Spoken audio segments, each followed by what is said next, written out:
Welcome back to the TEHNC podcast. I'm Jonathan. This is my colleague Mark from integralcinema.com, markallankaplan.com. We're here to discuss the movie Black Panther. TEHNC podcast is all about our inability to see the truth right in front of us despite the evidence. It stands for The Emperor Has No Clothes, famous story. But we're also interested in examples of works of art that can help us see things that we often can't see. So this is a great examination. And the movie Black Panther, we've both been blown away by it. It's a very layered, deep work disguised as a Marvel superhero film in a way. Or it is a Marvel superhero film that is also concealing multiple layers, and all of the layers are consistent throughout. We're going to talk about a number of different ways and give you some keys to analyze Black Panther. We have 3 keys, actually. Yes. And they're very valuable. We might get a little wonky. There's some academic jargon in here, but ultimately we're trying to just give you some other ideas of ways to look at the film that you can kind of see some of the structuring that's going on, very subtle, deep structuring. As I say, we're both blown away by this film, and we'll probably say that repeatedly through the podcast. Oh, yeah. As we've been enjoying it. And one of the things that I found most dramatic that's kind of an interesting lens to look through or kind of frame is that this film is not America-centric. It's actually a view from an external world, in a way, a country outside of America, and so it can observe America, and as a result, it can address issues of slavery and conquest and sort of the most deep primal wound at the core of America, which is white supremacy and colonialism.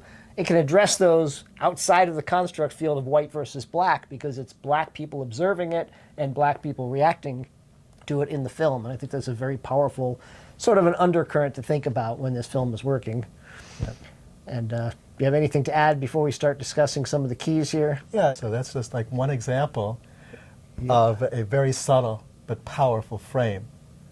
And there's more of them that we'll explore as we unpack with these keys. Right, and one of these keys, as those of you who've watched our other podcasts know, say we're interested in the evolution of consciousness. The major thing with integral films and integral theory is interested in how artworks can help consciousness to evolve, as well as reflecting the society. It also creates the society. As I said in the last podcast I did on the Black Panther, film and audiences co-evolve, which is something I learned from my colleague here. And we're going to talk about some of the things. So one of the things is just that this film depicts all the structures of consciousness, which we can review again. Yes. And the relevance to this film is that we think there are a lot of elements of different stages of consciousness represented in this film. Yes. In a beautiful way, and also evolution through the stages is represented in this film. Which is very unusual and very unusual. important and unique here. So the stages we're talking about are basically sort of like the stages that human beings go through and the stages that cultures go through. And they start with archaic, which is sort of undifferentiated consciousness. When you're first born, you don't really know the difference between you and other things. You're without ego. And actually an example in Black Panther of an archaic structure would be just the opening scene where that something comes out of nothing as the father is telling the story to the son about the history of Wakanda, and that black sand is rising. So that's very primal. It's like up out of the ooze emerges this story, this legend, which is an example of archaic structuring in here. Yeah. I mean, there's not a lot in the film, obviously, because archaic is pre-egoic, so it's generally coming from nothing. But after that, you get the magic stage, which is associated with tribal culture, and that's, of course, represented throughout the film. There's tribal beats and tribal culture and rituals and those kinds of things and outfits. So that's the magic stage. Then you get the mythic stage, which is kings and queens. Warriors. Honor and duty. Honor and duty and valor are associated with the mythic structure. So military and warriors and those kinds of Yeah, and things. it's important at this point to talk about how that every structure of consciousness has healthy aspects and pathological aspects, positive and negative, that it's bringing to our evolution. Right. Well, each stage, as you said, transcends and includes the previous stages, so that when kingdoms arose with kings, we obviously have mythic structure in this film because it is about a monarchy. There's kings and queens and good guys and bad guys is a mythic construct. Yeah, that's another important point, is in the mythic structure, everything is black and white.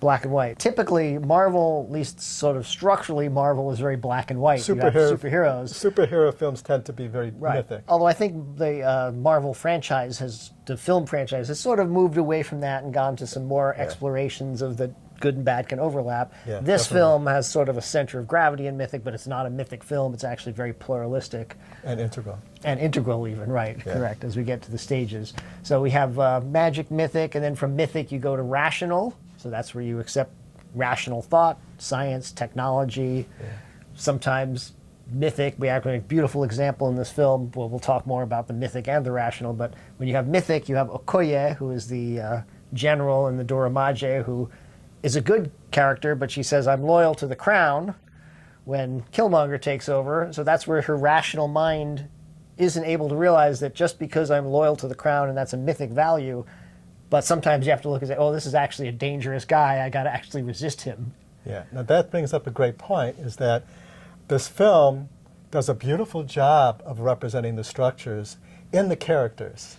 And the would-be king, T'Challa, and the Black Panther character, he is like an empty slate, structurally, and he's surrounded by 3 women and 3 men that represent the positive and the negative aspects of 3 major structures, the mythic, rational, and pluralistic. Pluralistic, and so which is they're the like structure. giving him examples of these structures, and he's having to both learn from them and also how to handle the pathologies.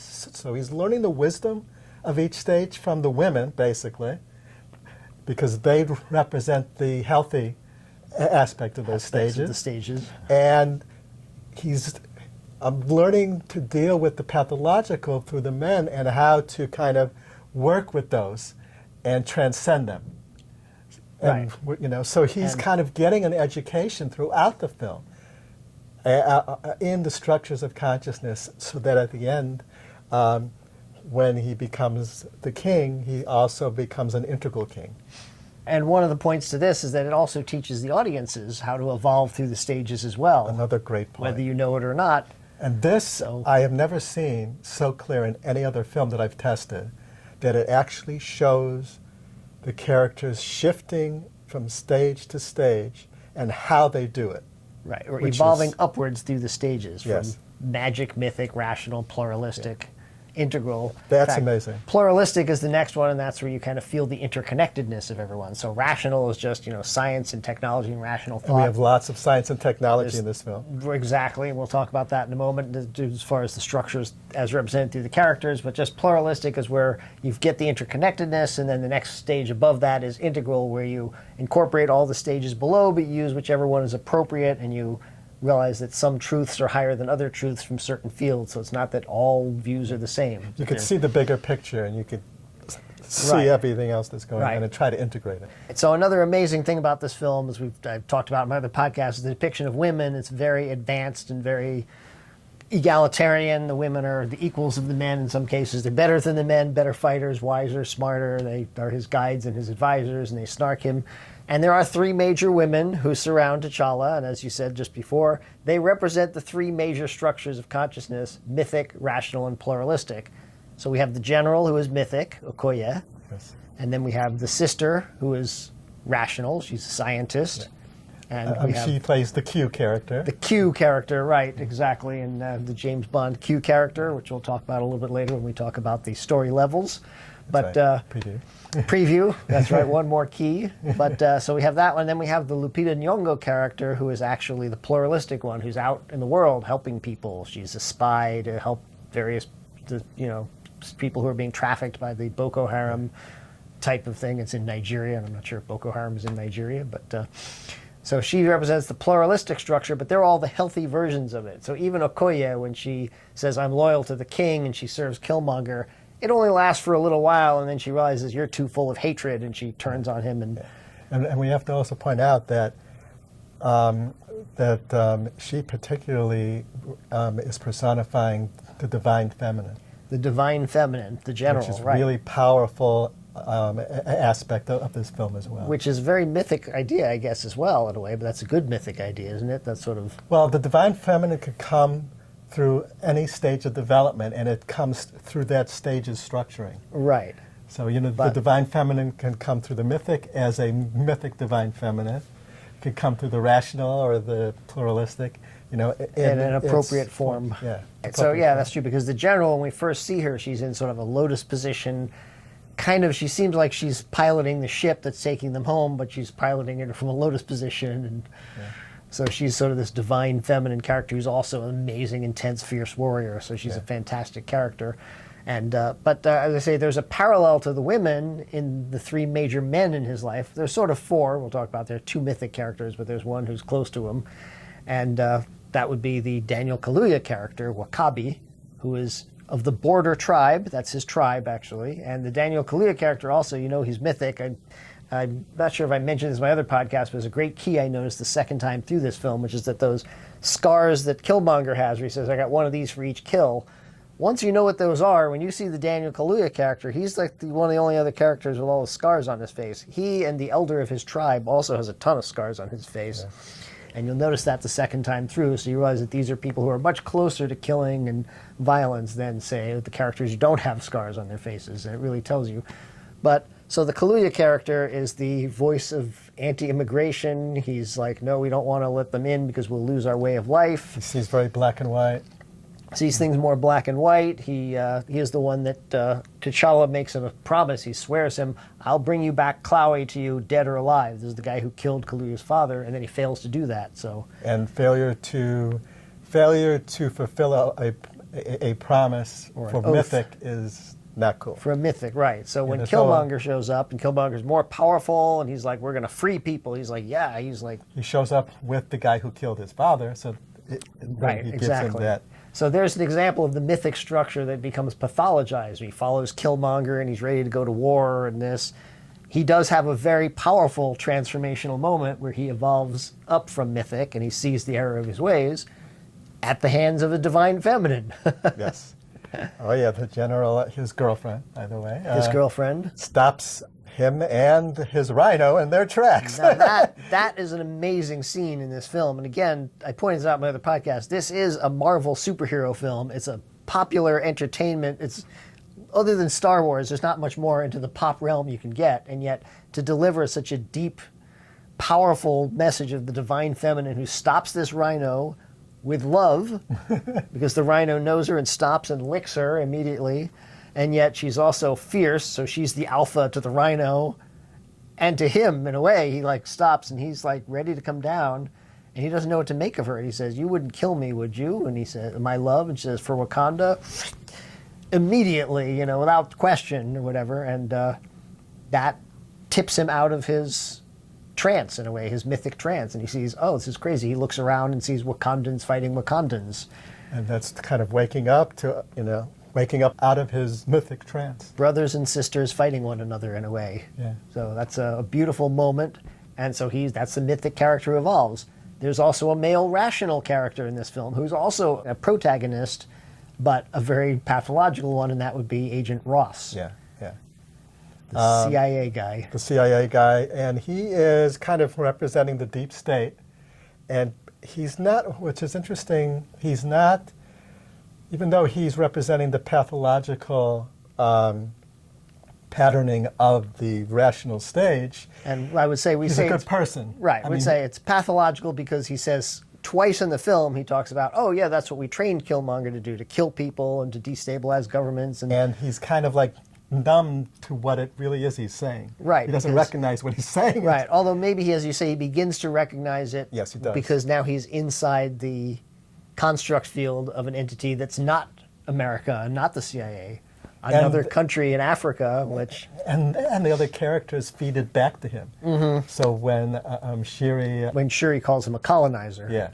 He's like, it kind of throws him off. And he realizes she's not saying it from the standpoint of an oppressed person either. It's that they're actually more advanced. He sees the way their science is, and so his mind is blown. That's sort of a very subtle. Yeah. That's a very subtle way that, and in a way, she communicates to him on the rational structure, because it's the science and the technology, and they're more technologically advanced. Connect on that level too. That connects, and that's how he's able to see that. Oh, we should listen to them. So in a way, as a point you made to me the other day, that each structure you can evolve through it, but the way to communicate to that structure is from that structure, from that center of gravity. And that's what this film shows so beautifully, is there's this communication at the structure that the person on the edge is at, but from the higher stage, wrapped in the language of the lower structure. Right. And so beautiful. The third one, there's a pluralistic, I say the Lupita Nyong'o character is the pluralistic female who's going out there, and the pluralistic male character, surprisingly, we think pluralistic is the most advanced, but each stage can become pathological. And when it becomes pathological, if you're pluralistic, can be more dangerous. And that would be Mr. Killmonger. Killmonger. So why is Killmonger pluralistic? Because his intention is beyond tribe or nation or whatever. He wants to free all oppressed people on the planet. Right. And that is a pluralistic ideal.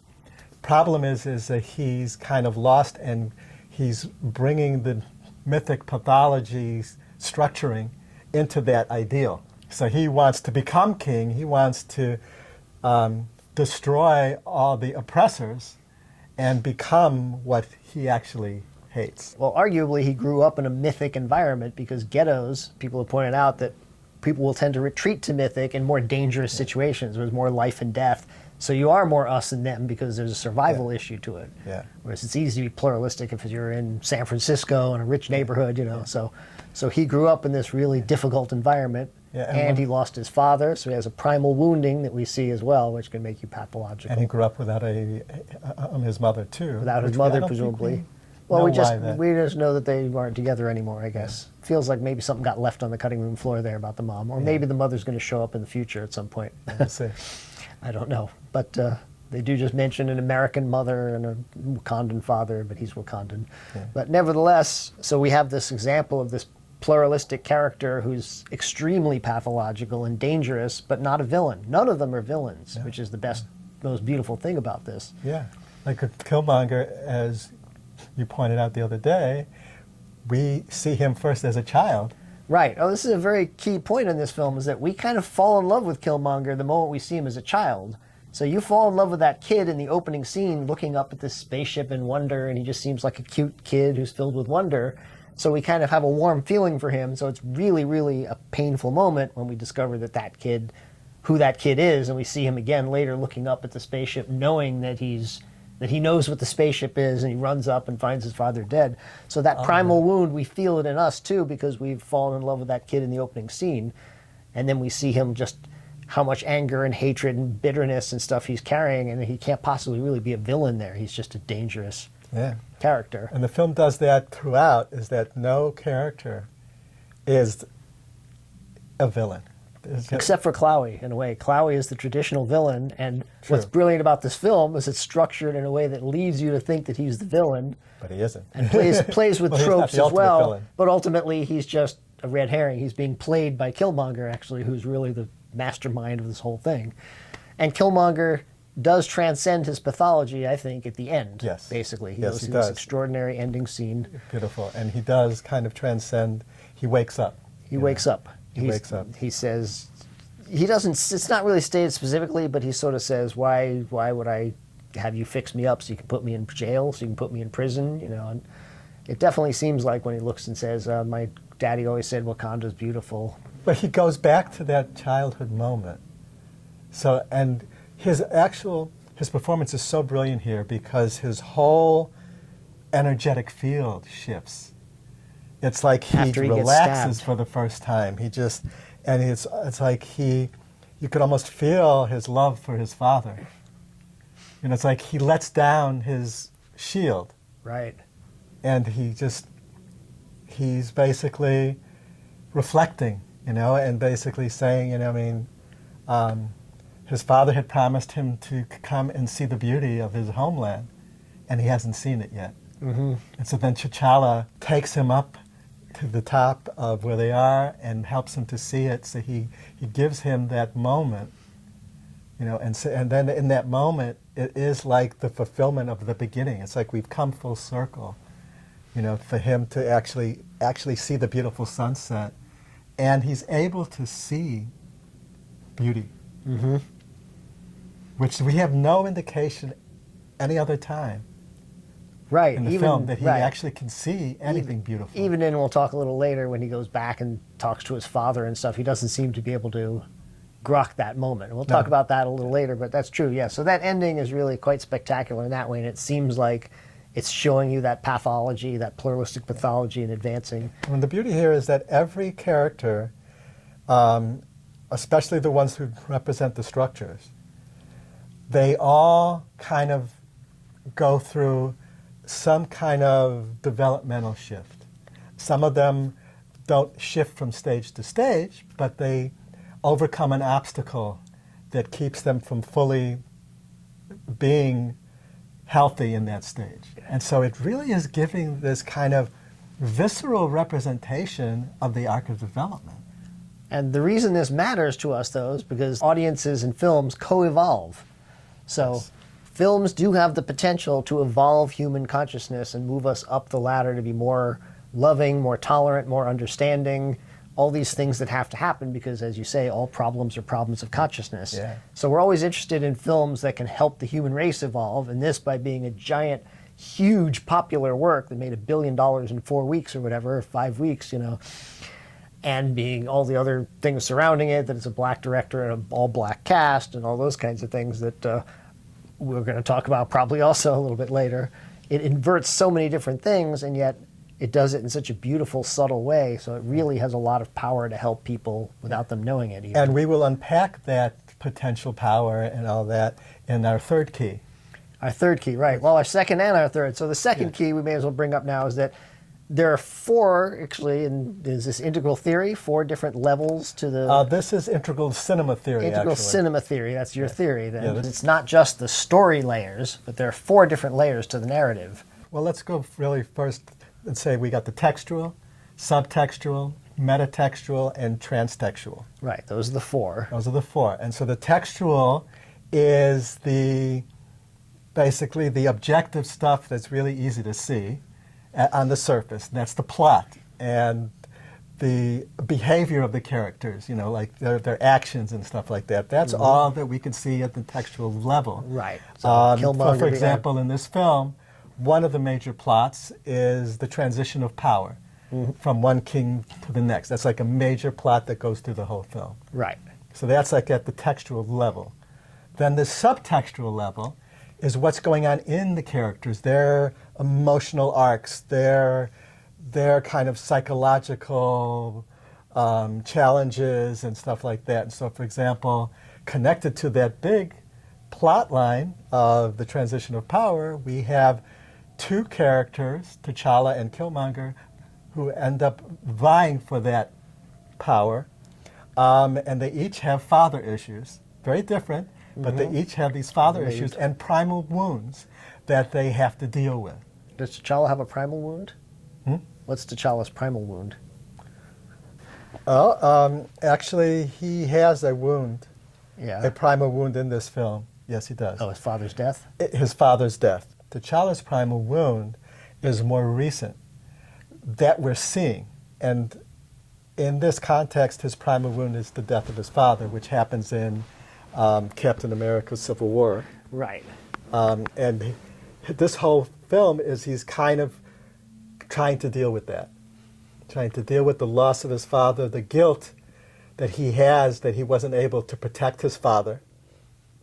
So that's kind of a primal wound for him in this storyline. Especially since he now has to become king, and the fact that he failed to protect his father almost means, especially in this tribal mythic culture they're in, that he's not fit to be king, or he doesn't feel that he's fit to be king because he couldn't even protect his father. Because as we've seen, And somebody actually confronts him with that too. yeah, in fact, that's another mythic character. We can talk about M'Baka, who is the leader of the Njabu tribe, I guess the mountain tribe, I don't know what they call themselves, who comes in, come out of the blackness, you know, with this fearsome mask, but turns out to be a very well-spoken, well-groomed guy. He's just mythic. He's like, you're not powerful enough, you've left your technology to a girl, you're not honoring the traditions, and it's a fight to the death, which is what that is. But then T'Challa says, I don't want to kill you, you've fought with honor, and your people need you. So he's able to transition in a way from mythic to rational to say, okay. That's a great example of what we were talking about, that T'Challa uses mythic language to communicate a pluralistic idea. That you fought honorably and your people need you, so you He's shouldn't using die. that. Yeah, and so he's able to help him make that transition. That's right. And he's the one who brings up T'Challa's primal wound when he challenges him. Right. So, you know, and so that's a subtextual moment when he brings that up, and then we cut to T'Challa, we feel, like this is a primal wound for him. Right. So Now, it's actually kind of lights that up in the audience. Is like we recognize this primal wound. one of the things we're going to talk about is just how striking it was the second time through, because there's so many things that you know that you didn't know the first time through, which is what you call holonic structuring. Yes, it's very good holonic structuring, which is layering of different story streams. So, on the surface and subtext and all this other stuff going on in multiple movements. Right. So one of the classic examples we've talked about elsewhere, is The Sixth Sense, where there's a whole story that goes on, and then at the end, when you have this big reveal, all kinds of things that happen during the movie suddenly have a whole different meaning, because now you know what they're about, and you don't even notice that there's things that are mysterious. They're just things that seem to have a different meaning. So it's a layering of storytelling. And with Black Panther, there's a lot of that when you watch the film the second time through, you see whole other things going on in scenes. Yeah, so once you see the film once through, there's all of these hidden story elements that were revealed progressively. And so then when you go back over it, you know all the hidden elements. And so when you're watching, you're seeing these hidden streams, and they come up into your awareness because you're now conscious of them and they're there. So that's kind of this unearthing of the layers. What happens is this film has several of those, several hidden streams. One of the ones even that I said I didn't notice until the third time through is that the opening of the sand coming out to form the myth of Wakanda, well, there's two things in that. One is that isn't just some guy telling a story to some kid. That's actually Killmonger's father telling this young Killmonger the story, the folktale. He says, "Kid from Oakland believing in fairy tales, can you believe it?" at the end. But so there's an extra sad, sort of tragic thing to that opening, as well as being explanatory, and this is the story of Wakanda, but it's also part of the original wound of Killmonger's love for his father, these moments they have together, and then his father's death and seeing his father dead, and then growing up in a neighborhood where a lot of people die. So that's one stream there, but then there's also the fact that black sand, which is sort of representative of deserts and also black people because it's black, but that is vibranium. So you later see him use that when he's planning the attack on the convoy 2 scenes later or whatever. It comes up, it emerges up out of that black sand and forms the convoy, and then it dissolves back into sand again. And later on they have weapons that come out of that sand that are just sort of formed.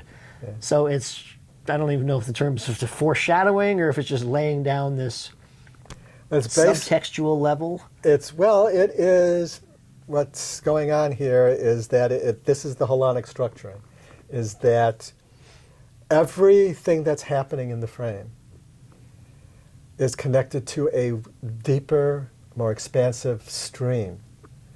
But you're not privy to it until you go through the whole film, and you kind of, they come up and they all kind of rise to the surface as we're going through. And so you get these layers of story that are being revealed as we go through, which is beautiful, brilliant, and it gives you this kind of deeper kind of experience. Mm-hmm.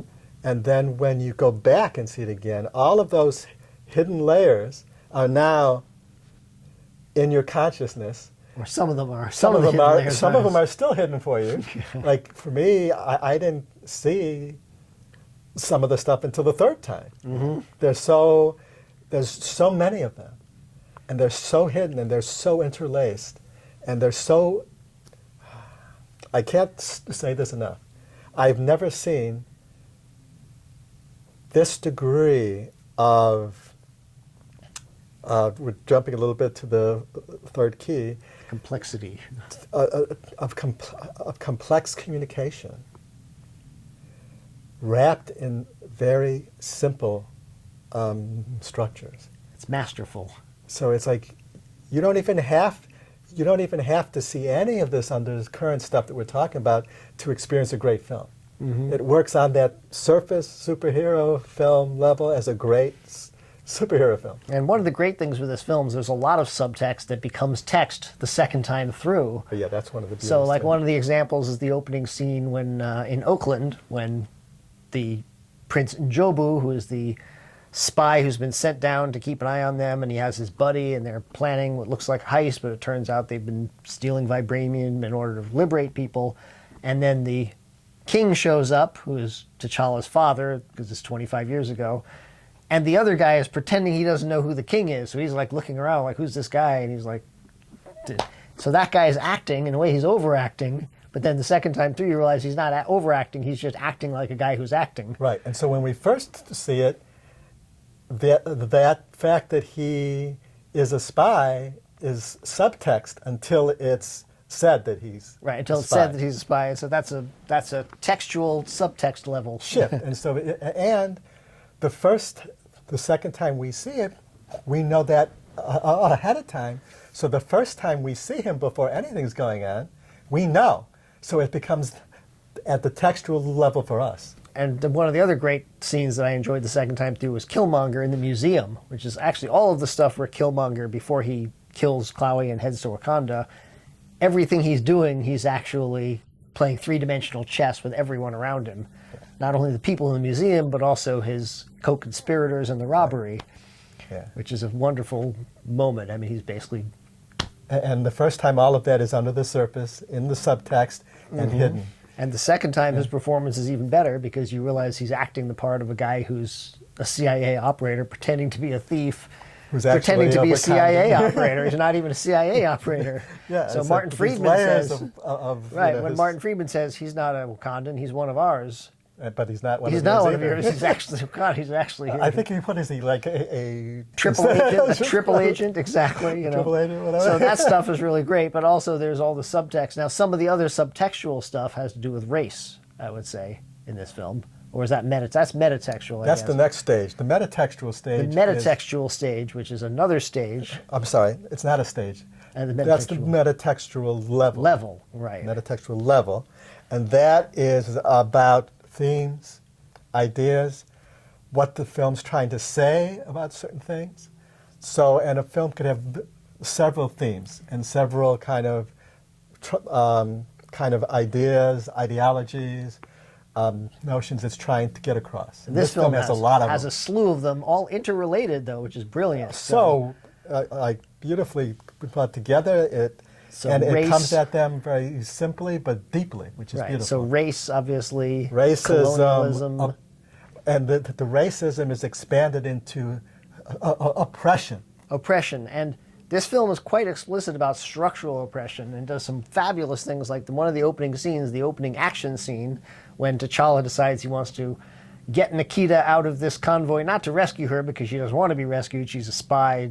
He said, "You ruined my mission," which is a great line. It's kind of a campy line and also really funny. But he wants to get her so that she can come to his coronation. He doesn't care about the fact that there's a bunch of sex slaves there, although he does evolve during the scene. But one of the noteworthy things about that scene is that is black people enslaving other black people. So it's allowing us to look at the issue of slavery and oppression without the race overlaid, because slavery and oppression has gone back forever, even whether race is involved or not. People of the same color oppress each other as well. So there's a great way where it kind of transcends the racism issue and brings it into the structural oppression issue, which is at the root of racism. And then also you'll notice even the soldiers aren't bad guys. Most movies they'd be like, they'd be like these mean, evil guys. In this film, she even rescues one of the soldiers, Lupita Nyong'o's character, who's the pluralistic character, says, no, not him, he's just a boy, he was kidnapped as well. And in that moment you get the idea in a way that maybe all of them had that start. That none of them are there because they're evil bad guys, they're just in a system in which they and so there's had like to it's really join kind the of military and stepping out into the bigger picture, the deeper picture, which is right. And then you have a fabulous thing. You have a trope of the white savior, which is invoked in that scene when he saves all those people, but it's not a white person; it's a black but person. Now you're skipping to the fourth level of storytelling. Oh, that's the fourth level of storytelling, which is the transtextual. Yes, which is the archetypal. Archetypal storytelling. So now we're unpacking it even more. Right, so we talked about how the opening scene is archetypal because it's something emerging out of nothing, or actually that was what we were saying. Archaic, pardon me. But it's also archetypal because it's a founding myth, which is the ultimate archetype, Yeah. We were given this plant and it made us powerful and the rest of the world did terrible things, but we became noble and that's the story. Yeah. Symbols and archetypes like, for example, the Black Panther itself is a great archetype. That's definitely an archetypal. And what happens is we hear the word panther and we associate certain things with panther. It's very quick, it's very observant, it's, how it moves and all that. And that character, when he's in the Black Panther suit, kind of personifies that. So that's kind of a great example of an archetype. But archetypes are also things that we create over time, like that trope that we're talking about here. Or the trope of Q. Or the trope of Q. So like we have now from the James Bond films, the archetype of Q, who is, the high-tech guy who has all the toys. Gadget wizard. All the gadgets and all that. And so Shiri kind of is playing off of that. And this, we have the classic white savior trope, which is an archetype that's been created through storytelling for many years, for a long time. That's a white supremacist archetype. And they kind of shift it. So it's a black man. Saving a black people. savior saving black people from black slavers. Right. Which is putting it all inside of it. So it's taking while this acknowledging that the slavers are also victims in a way. Yeah. So, this scene is a great scene for all the different levels of story happening at the same time and the moving between them. That's one of the brilliant things. In fact, there's a wonderful subtextual thing in there too, because T'Challa is going through this evolution towards being more open to helping the world out. He's got, Daniel Kaluuya's character talking in his ear, oh no, you don't want to let other people in or we'll lose our way of life. And he has Lupita Nyong'o's character in his other ear saying, oh, we have to help people out there. We can do both. We can save our way of life and help people.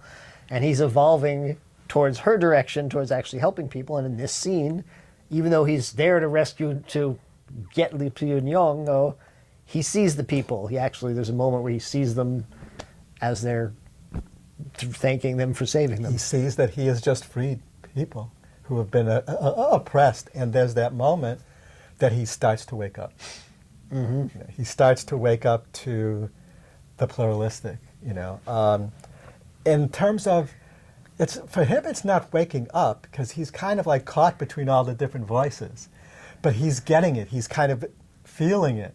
Like he's feeling like the impact. So it's like his subtext for that scene was, he's going there to get his ex, who he still loves, to be at his coronation ceremony. Yep. And there's a whole subtext going on too, because the general, says don't freeze. Don't freeze and all that. And of course he freezes. So that's another, it's a joke, but it also shows his immaturity in a way. And because this is about his maturing through the film, an early scene where he's immature shows that, And so then there's this great moment here when that emotional subtext stream of him seeing his ex and freezing up and all that transforms into a subtextual, metatextual moment when he sees the people he's freed. And that connects his emotional through line, his shift with a recognition, a shift into the metatextual, into the idea of oppression and do we stay isolated or not? Or do we help these people?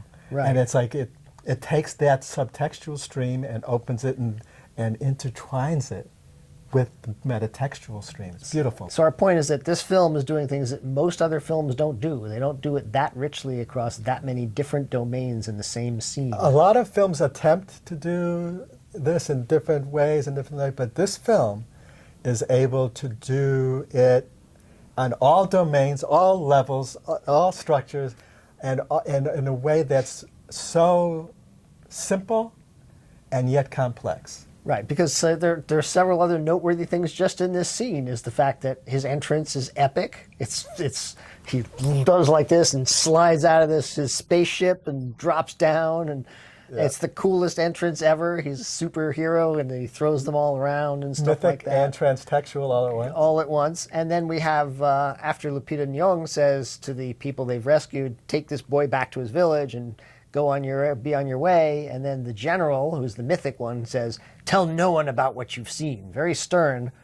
And then she gives them a smile. So they realize that they're not being threatened. They're actually, in a way, being told, please keep this quiet because There's, we're doing and work. There, once again, the divine feminine. The divine feminine. The divine feminine warrior is there. So you have two strong women, like advanced women in that scene, who are more advanced than him in a way. Yes. It's just that he's a At good that fighter. moment, they are more advanced than him. But so we were talking a little bit before about synchronization of the senses, and we were talking about these 4 different story levels: the textual, the subtextual, the metatextual, and So the now we're getting into the transtextual. third key here. But one of the third keys is that all of those have to be synchronized to the same purpose. Yeah. It doesn't do if the subtext is about how this guy's sad about his father, but the story is about something totally unrelated to fathers, you know. So here's the key, and that's synchronization of the senses was first developed. The theory of it and the experimentation of it was first done by Sergei Eisenstein. Eisenstein, who did the Battleship Potemkin, you know, the and famous was one of the montage creators film. of montage theory, and one of the founders of film editing and all this stuff. Okay, so what he hypothesized and then later tested and found to be true, and filmmakers ever since have been using this, is that if you synchronize the 4 main channels of cinematic expression, which is text, image, sound, and time. Text, image, sound, and time, that temporal aspect of film, the rhythms, the pacing. The cutting, the rhythm, the pacing, movements. Okay, so we have the text, which in this situation is not referring to the 4 layers of storytelling.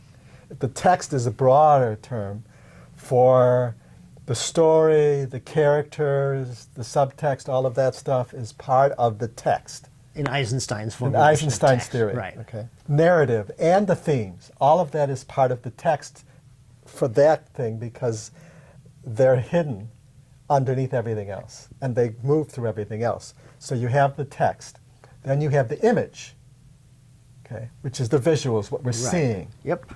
Then we have the sound, the dialogue, the voices, the music. You know, the atmospheres, and anything that's sound. And then we have the temporal structuring.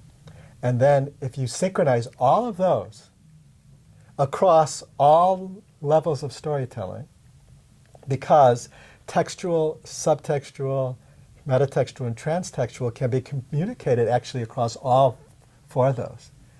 So you could communicate it through image, Through sound, sound. or through the text.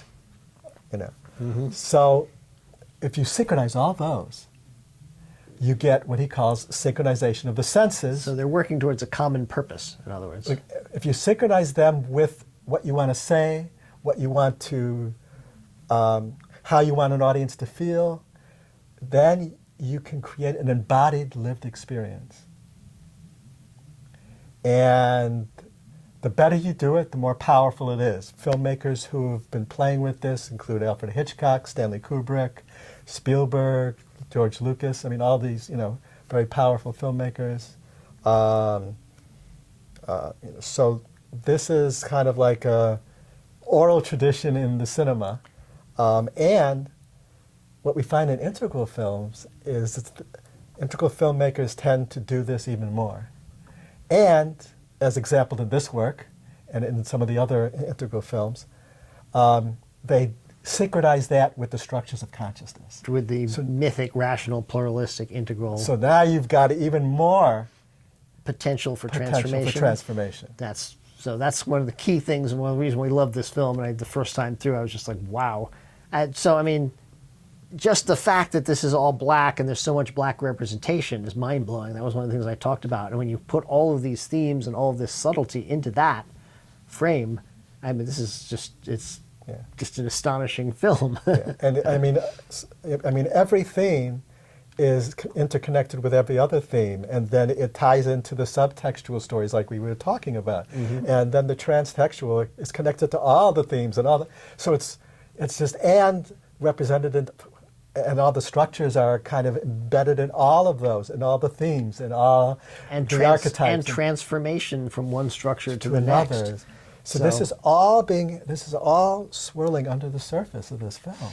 Yep. In such a beautiful and elegant way. I mean, I have never seen this degree of synchronization of the senses in any work. And I have been trained in this from from some of the old teachers of this tradition that go back to Eisenstein, and USC and I've AFI. studied it. I've seen hundreds and maybe thousands of films. So I've never seen anything this beautifully complex, beautifully orchestrated complexity that is also wrapped in a very simple wrapper, and it's just. Yep, and Yeah. I think some of it also is the fact, as we said before, this deals with the deepest, most profound wound in America, in a way, the issue of white supremacy. And by taking it outside of America, it gives it an ability to deal with that. And when you combine it with what it's doing with the synchronization of the senses and with the structures of consciousness, and a lot of it is also connecting to current cultural and social events and patternings. A film like this, even if people don't know it's doing it, it can help them to evolve their thinking. So here now we get into cinematic complexity theory. And so it can affect us. It can affect us in powerful ways. Like this film has potential for that I experienced. What in cinematic complexity theory we talk about as a tetragenic experience. A tetragenic experience. Tetragenic experience, which refers to there is a moment with the capacity for tetragenesis. Now, tetra means four in Latin. And in integral theory, one of the basic lenses is four quadrants. Four quadrants.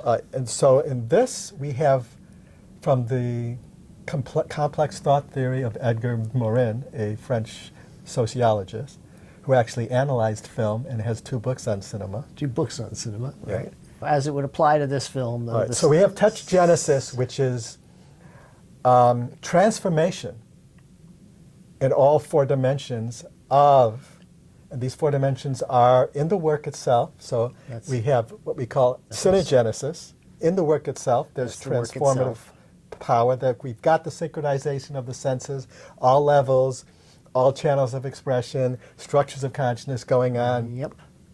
We've got that. And then that works on the individual. Then it works on the individual, and so the individual viewer can have an experience of psychogenesis. Yep, psychogenesis. So they can have a shift in their structure of consciousness. They could have an altered state experience. They could have an emotional revelation, all that. And they take that out in the world, presumably. And the more people who have that can affect other people, which can affect culture, which is anthrogenesis. Anthrogenesis.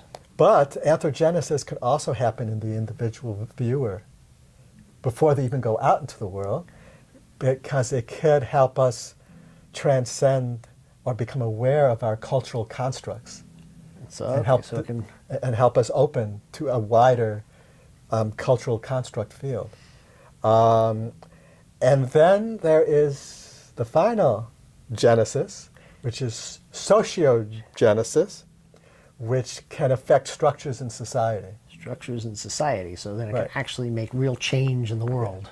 And that could also happen through the progression of the viewer being changed and then going out into the world, changing culture, then changing society. But it also can happen in the viewer as their own relationship and constructs around their own society can shift.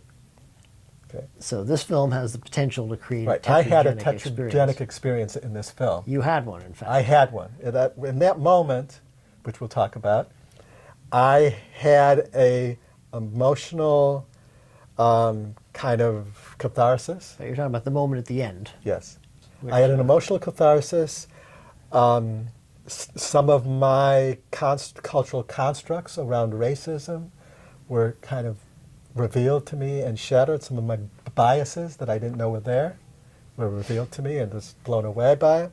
And I saw some of the major structural patterns in our own society that I never saw before.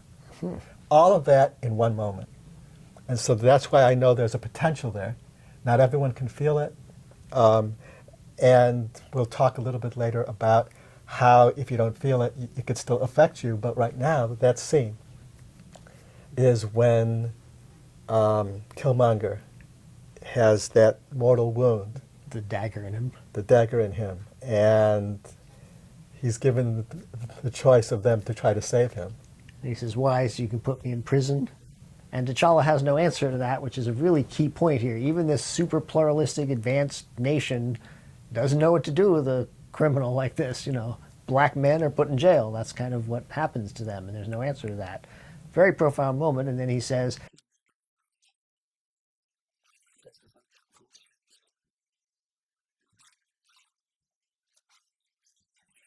that moment for me, like, it was like one of the most powerful cinematic experiences I've ever had.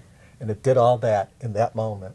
And what that moment is in this film is why it has that potential. Is in that moment, every single level of story, channel of expression, every theme, every archetype or pattern, every structure of consciousness arc that's been going on in the film converge. in that And moment. it's orchestrated all to come to that point. And so that is really using synchronization of the senses to kind of target a particular moment. So you made the point that this, even if you don't know it on the surface, you're not really aware of it, you don't have this experience, and it's probably true, I'm sure, and Marin said this, it still can affect you. Yeah. So his notion is that because the moving image replicates how human beings imagine and dream, how we picture things in our mind, and it puts it out in front of us. And how, when we're watching it as a viewer, what it's doing is this external visioning, this external vision or dream, is interacting with our imagination and our memories. So we've got this doubling experience of projection identification that's going on. And it goes right into our consciousness and our unconscious, like a dream does. And he calls it basically that everything that we experience in that kind of experience of the doubling of visioning and the film and our own consciousness creates stored ectoplasm. That everything that we're experiencing in this lived experience of the film as it connects with our own lives is stored inside of us.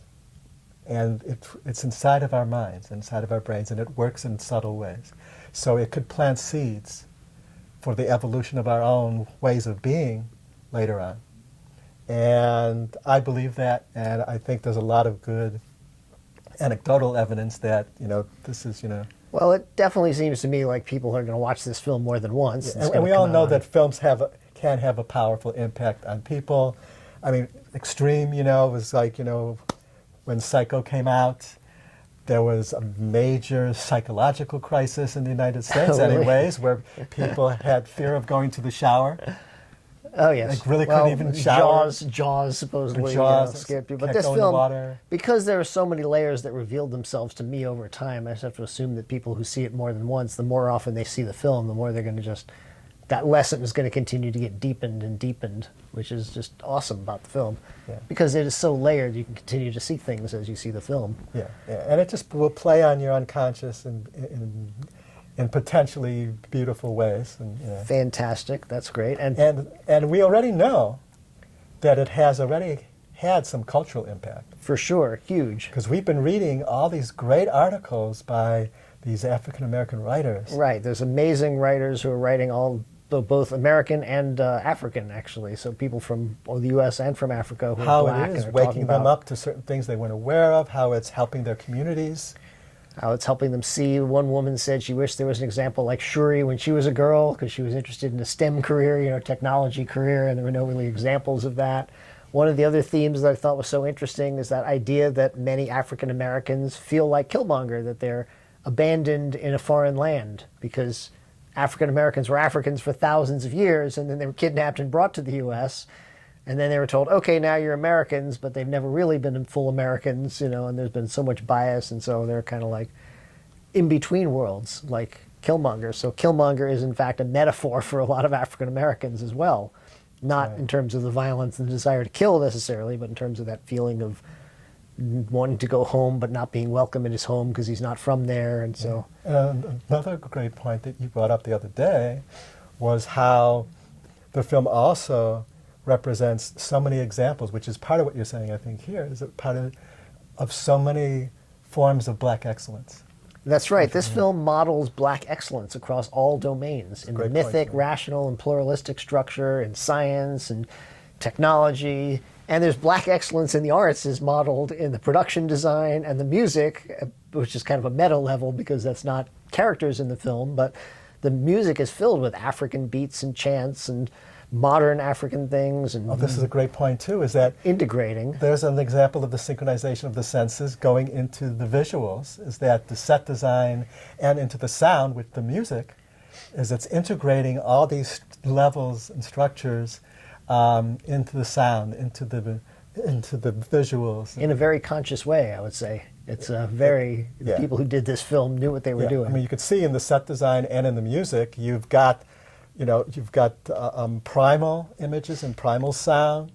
You've got more mythic, sound and more mythic images, in the architecture and the design. Right. You've got the science and technology in both the sound and in the...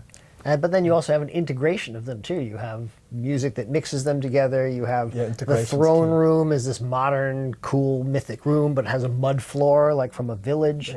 The integral structure is coming through. Integral structure coming through. And I say, I lived in Africa for 5 years as a kid, so a lot of those are very viscerally familiar to me, the mud huts and thatched roofs and those kinds of things. In a way, what we see of Wakanda, the city, the capital, is an integral city.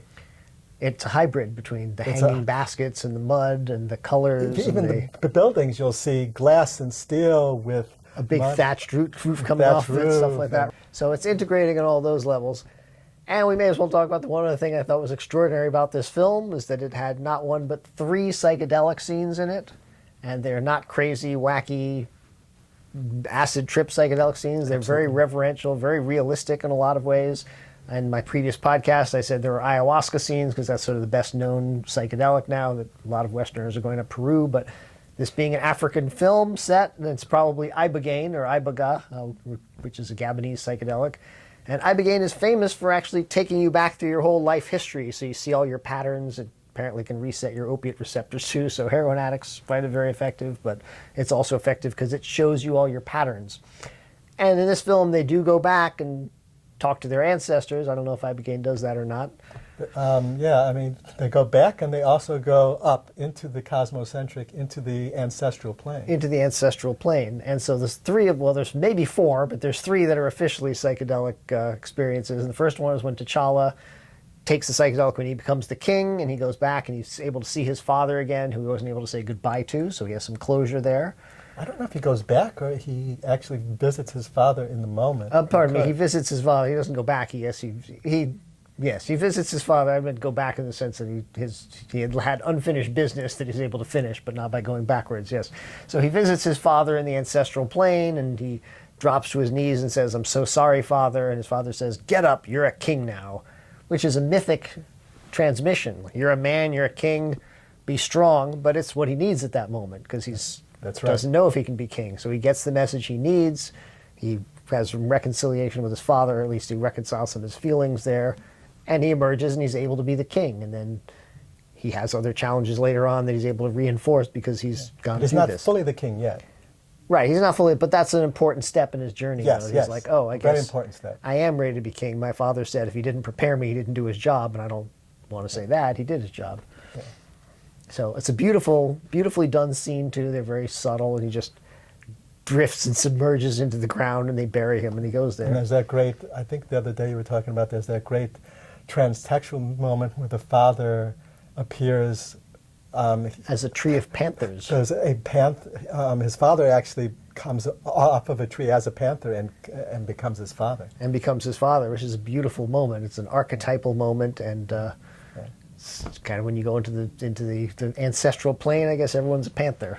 Well, that's the Panther clan, all the kings. The Panther clan, are that's panthers. Right. Yep. It's cool. All the tribes in this, actually, you have the River tribe, which is what Lupita Nyong'o's from, And so she's actually dressed in green too. Mostly her color scheme is green. I heard a costume designer talk about this. And then you have the mining tribe, which is all kind of orange, like iron ore or whatever kind of orange mining, you know. There you go. And you have a merchant tribe, which is dressed in colorful clothes. And what's the other tribe? There's the border tribe too, which is Daniel Kaluuya. And borders are all about us and them, because a border is literally a physical division between people. So there's just a lot of things built into the structure that way. Anyway, so the second psychedelic experience is when Killmonger has the same psychedelic experience. And he goes back to his memories. He goes back to his memories first. Exactly. And then he goes up. He has actually what I think is a very beautiful psychedelic trip, and unfortunately he's not in a space to hear it. That's that set and setting thing they talk about. If your mindset isn't right for a psychedelic, you're not going to get what you want to. So he actually goes back, he relives the tragic experience, but it's very dispassionate. There's no screaming or crying. It's just the sound is almost very quiet and stuff, and he's just seeing it. And then he's an adult walking through his house, and then he sees his father, and he becomes a child again. Talks to his father. And he does get kind of tearful. He does. He cries. His father says, I think if you go back, they'll say you're lost, because he is lost. And he's actually crying through it, and his father is crying. It's a kind of a beautiful moment they have together. It should give him some closure. And I think his father's even saying that he was lost, too. His father says, I'm lost, and we're both lost, and it's very sad. And Killmonger can't hear it, so he just says, maybe it's your home country that's lost. Which is also true. Which is also true.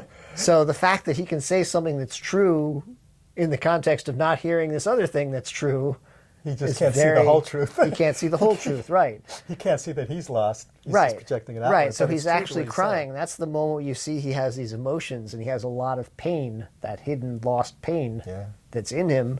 I mean, you really felt it even earlier when T'Challa talks to Zuri, who was this other spy who betrayed Killmonger's father, and he asks him, tell me the truth and tell me what happened, and Zuri tells him the whole story, and he says, what about the child? And Zuri says, we left him behind.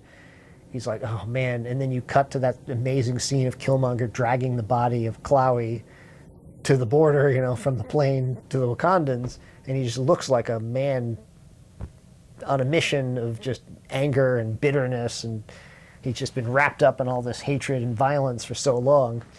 And it's very tragic, you know. And he has that beautiful moment, though, in the psychedelic trip where he seems like he's crying, like he sees it, but then he comes up out of it and he's just like, what was that? He's like amped up, wants to kill someone, and they're like, breathe, breathe. And then he's like, so that's a sign that if you're not ready, you can't see it. You know, you can't see that message. So, and then he decides to destroy the temple, which, as you said, the CIA agent said, we trained him to destroy everything. So maybe he would have done that anyway, or maybe he got scared because he saw that vision, you know.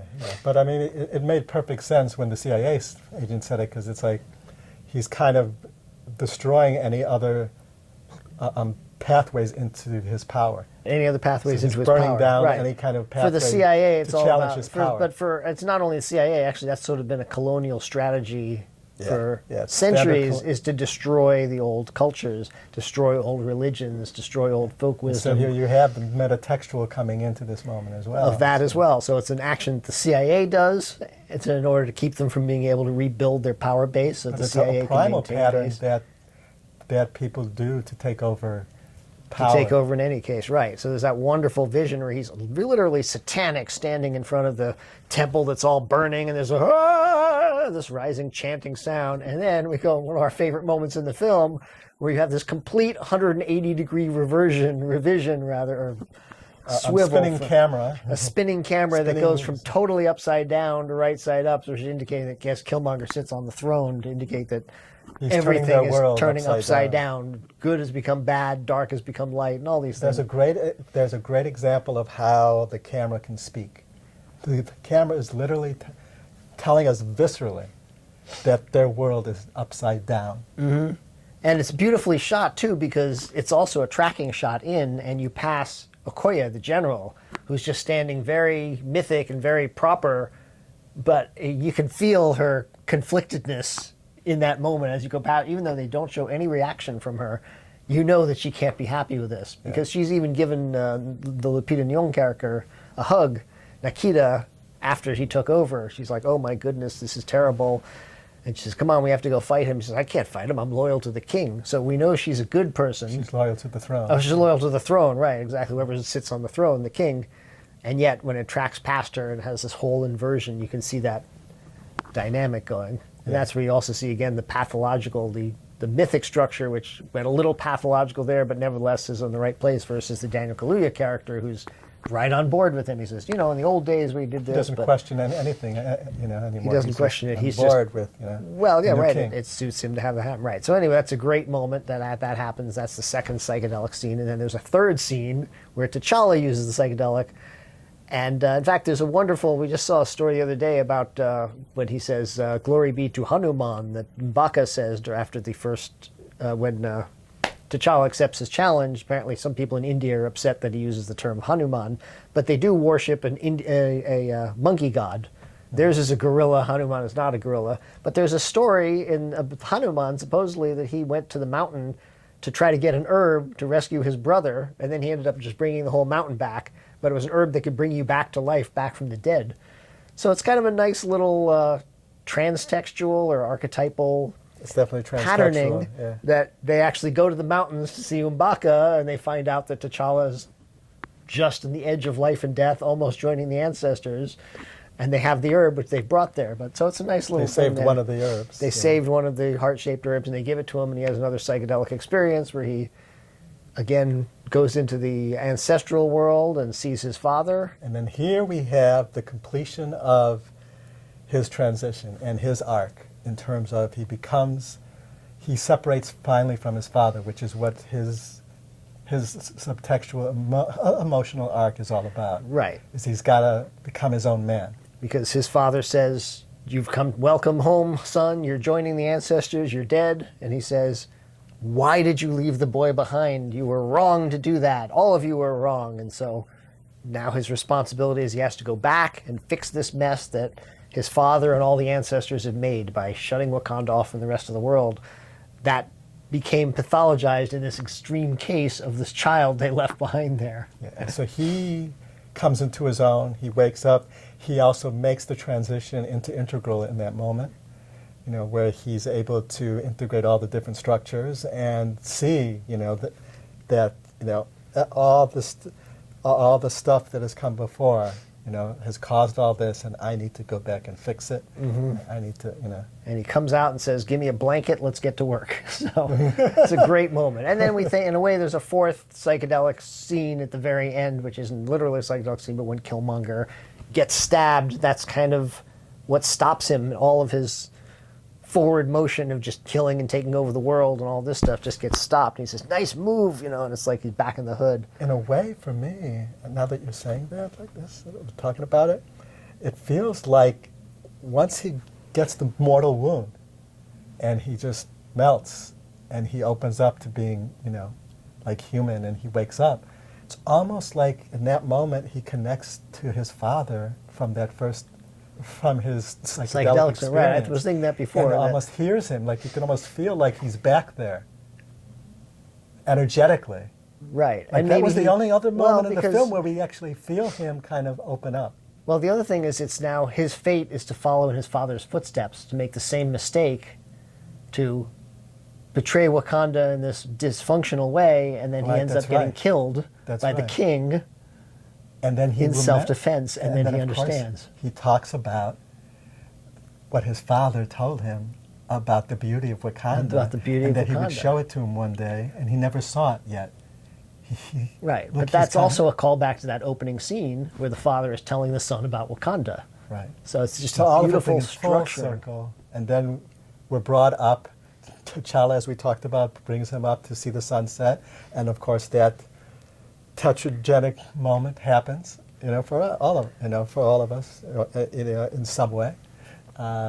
Yep. So beautiful. It's fantastic. So that's just some of those keys to this. I think we covered most of the things that blew us away, and as we say, we'll put some links in the show notes to some of the other amazing articles we've been reading. There's a ton of articles from different perspectives, the black perspective and African American perspective and African perspectives, and some people who are more critical of the film, but who everybody seems to love the film, but some people are critical of what it does with black activism, because we didn't even talk about the Black Panthers, the activist organization, and how this film plays with both senses of the meaning of Black Panthers, both in the transtextual and the metatextual, I would say. Yeah, the in a Black way, Panthers. I think you made the point the other day that Killmonger, in a way, is kind of representing the Black Panther's energy. The Black Panthers' energy, and they were birthed in Oakland, after all. Yeah. Although they were actually, the Black Panthers were created after the comic book was created, which is kind of funny, but I'm sure they were inspired by that. But so there's all these different levels that are kind of working together, and it's just a very astonishing, profound film, and we recommend you see it again. Definitely. And we'll put links to the articles, and maybe we'll put a little bonus podcast up where we talk about his other films that we saw also, Fruitvale Station and Creed, also by Ryan Coogler. And keep an eye out for that, and we'll see you. I did want to say one more thing, if that's possible. But, it's possible to say many more things. We could talk for hours about this Well, film. I just wanted to say that in terms of this film, I believe it is an important work because it advances what I called cinematic consciousness. And what that is that it's because it is doing this advanced form of synchronization of the senses, and it's synchronizing all domains within the film and within us and within the culture and society. This is a really advanced form of cinematic communication. And it has the potential to transform cinematic works from here on. Like in 1999, when The Sixth Sense and The Matrix came out, it was an advance. Those two films were an advancement in cinematic consciousness. And they've affected Multiple layered everything storytelling. since then. Everything since then has changed. So this is a potential for that because it is an advancement in how cinema is communicated. And if it holds up that the audience and the cinema co-evolve, we should be looking forward to many more some very powerful works in the astonishing future. works. Yeah, we didn't even talk about the fact we mentioned that as a Marvel superhero film, you can kind of only go so far. And one of the things with this film is because it has that mythic center of gravity of the kings and queens, it makes it more accessible to a broad audience.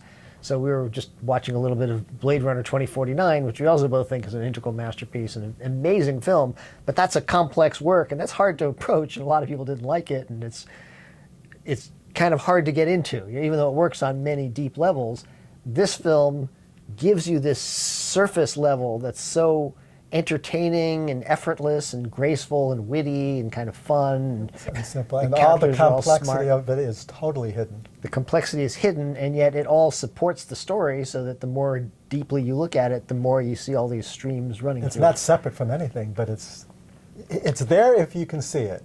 It's an astonishing film. If you're ready to see it, it's there. It's an astonishing film. Anyway, there you go. We're both blown away by it. So enjoy. It was great talking to you guys one more time, and we'll see you next time. Peace out.